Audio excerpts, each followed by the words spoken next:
I love you。在秘鲁打工换宿了2个月，今天要离开了。早上起床就会沿着我们家的这条山间小路跑步。今天是我最后一天跑步了，加油！按照惯例，我的行李在最后一天还没收好，我已经1个小时没有休息了。那我的行李还是缝破掉的包包。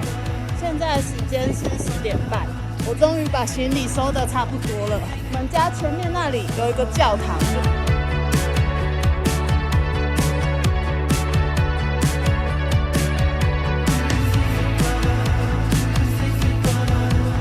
我住的地方在教堂的正对面，是我家，这是我们的村庄，这是我在秘鲁的家人。